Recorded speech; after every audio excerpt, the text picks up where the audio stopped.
existir una identificación correcta del paciente. Tenemos que verificar que es el estudio correcto para la persona correcta.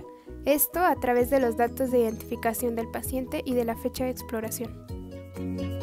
Primero, el técnico tiene que hacer la anotación correcta con los marcadores de lateralidad en cada radiografía frontal de los lados izquierdo y derecho respecto al paciente.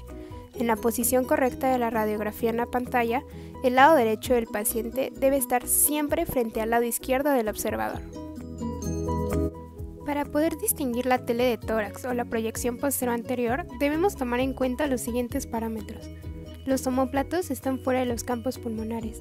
Las clavículas tienen dirección oblicua. La sombra del omóplato está por fuera del campo pulmonar. Los espacios intervertebrales tienen forma de rombo o en V invertida. Penetración. Debe de ser posible visualizar las primeras 4 vértebras torácicas y no ver el resto de la columna dorsal a través de la silueta cardíaca. Debe ser posible visualizar la tráquea hasta antes de su bifurcación. Inspiración. Una inspiración adecuada permite visualizar de 8 a 9 espacios intercostales posteriores. Rotación.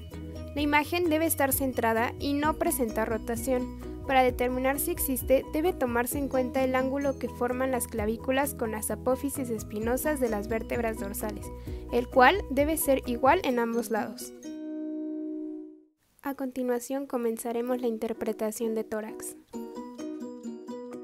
Deben revisarse los tejidos blandos en busca de edema o enfisema subcutáneo, ya sea densidad de agua, que observaríamos radio opaco, o aire respectivamente, que observaríamos radio lúcido, calcificaciones u otras densidades anormales. Dentro de las estructuras óseas que visualizamos en la radiografía de tórax posterior-anterior encontramos clavículas, omóplatos, húmero, articulaciones del hombro, costillas, vértebras.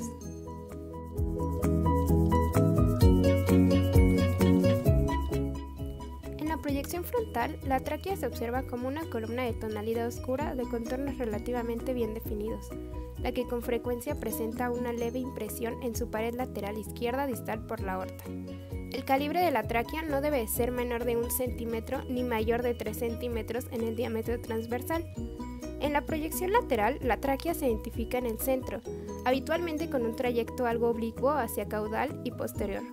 La columna de la tráquea termina en una imagen redondeada y de tonalidad más oscura que corresponde al bronquio del lóbulo superior izquierdo.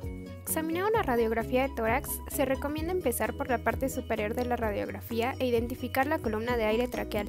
Esto consigue 2 objetivos. El primero es que la tráquea en una radiografía posterior-anterior bien centrada debe estar en la línea media y superpuesta sobre las apófisis espinosas de la columna dorsal alta. El segundo es que cualquier desviación de la tráquea respecto a la línea media en una radiografía bien centrada indica una posible masa mediastínica o tiroidea. A continuación se debe seguir la tráquea hacia abajo para llegar a la silueta cardíaca y evaluar el tamaño cardíaco. El mediastino se divide de manera clásica en compartimientos superior e inferior, por una línea imaginaria que se extiende del ángulo esternal hacia el cuarto disco invertebral. El compartimento inferior es además dividido en anterior, prevascular, medio, cardiovascular y posterior, posvascular. El mediastino anterior se limita en la parte anterior por el esternón y en su parte posterior por el pericardio, aorta y vasos brachiocefálicos. Contiene el timo, grasa mediastinal y ganglios linfáticos. El compartimiento mediastínico medio contiene el pericardio y las estructuras que se ubican dentro de él, la carina y ganglios linfáticos. El compartimento mediastínico posterior está limitado en su porción anterior por el pericardio y la porción vertical del diafragma. En la parte lateral por la pleura mediastínica y a continuación los cuerpos vertebrales de la columna torácica. El mediastino posterior contiene la aorta descendente, esófago, conducto torácico y vena ácigos. La tráquea se divide en los bronquios principales derecho e izquierdo al nivel de la carina. Se denomina bronquio intermedio al segmento que se localiza entre la emergencia del bronquio del lóbulo superior y el origen del bronquio del lóbulo medio e inferior. Para la descripción anatómica, cada bronquio es considerado por separado. El curso del bronquio principal derecho es más directo que el que se presenta en el bronquio izquierdo. Existen variaciones, en especial al nivel de las vías aéreas subsegmentarias, pero esto no tiene significado clínico y es descubierto solo durante broncoscopías o necropsias. La aorta consiste en un segmento ascendente, un segmento transverso o arco y un segmento descendente. La arteria pulmonar principal se origina del tracto de salida del ventrículo derecho, pasa a la izquierda y posterior a la aorta y se divide en ramas derecha e izquierda. Ambas arterias pulmonares se dividen en ramas ascendente y descendente. La ramificación de las arterias pulmonares generalmente sigue la ramificación del árbol bronquial. En la tele de tórax se le consideran a la silueta cardíaca dos bordes, derecho e izquierdo. En el borde derecho se presentan tres arcos que de arriba abajo son vena cava superior, aorta ascendente y aurícula derecha. La aorta ascendente es imperceptible en condiciones normales. Del lado izquierdo se presentan cuatro arcos, callado de la aorta, o también llamado botón aórtico, tronco de la pulmonar, aurícula izquierda, que no se identifica en condiciones normales, y ventrículo izquierdo. En una proyección lateral se evalúan también dos bordes, anterior y posterior. El borde anterior está formado por dos arcos que de arriba abajo son arteria pulmonar y ventrículo derecho. El borde posterior está formado por dos arcos. El superior es la aurícula izquierda y el inferior formado por el ventrículo izquierdo. Para valorar el diafragma se le considera como dos hemidiafragmas, derecho e izquierdo. El hemidiafragma derecho se localiza un poco más arriba que el izquierdo, 1 centímetro o a la medida de un cuerpo vertebral, debido a la presencia del hígado. El hemidiafragma izquierdo es más bajo y se encuentra por arriba de la cámara gástrica, la cual es observable como una burbuja radiolúcida causada por el aire encontrado en el fondo del estómago. La distancia entre la burbuja gástrica y el borde del hemidiafragma es de alrededor de 1 centímetro.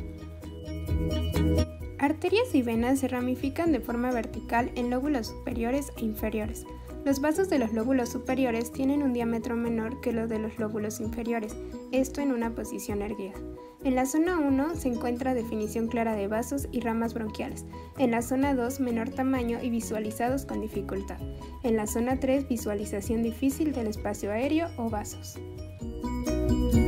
Los pulmones son sacos aéreos que ocupan el hemitórax correspondiente cubiertos de pleura visceral. Los pulmones están divididos en lóbulos por las cisuras interlobares. Puesto que un tabique o cisura tiene un grosor menor de 1 milímetro, el haz de rayos X debe incidir paralelo a su eje mayor para que resulte visible en las radiografías.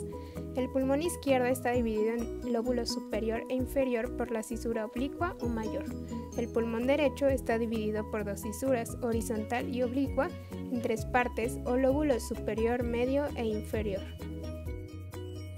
Para finalizar, mencionaré un ejemplo describiendo una radiografía de tórax normal.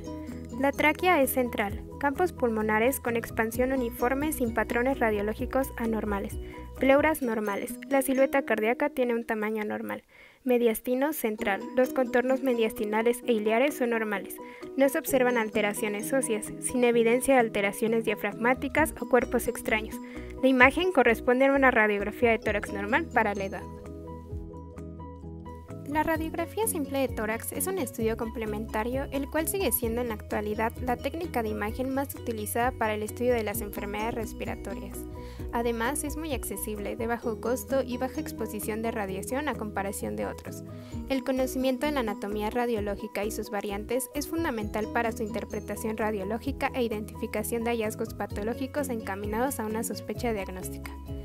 La importancia de la proyección posterior-anterior es que aporta información sobre la silueta cardíaca, mediastino, ilios, vasos pulmonares, diafragma, ángulos costofrénicos y cardiofrénicos, pulmones y sus segmentos, pared torácica, tejidos blandos e incluso estructuras óseas, teniendo un mayor panorama de interpretación y hallazgos radiológicos.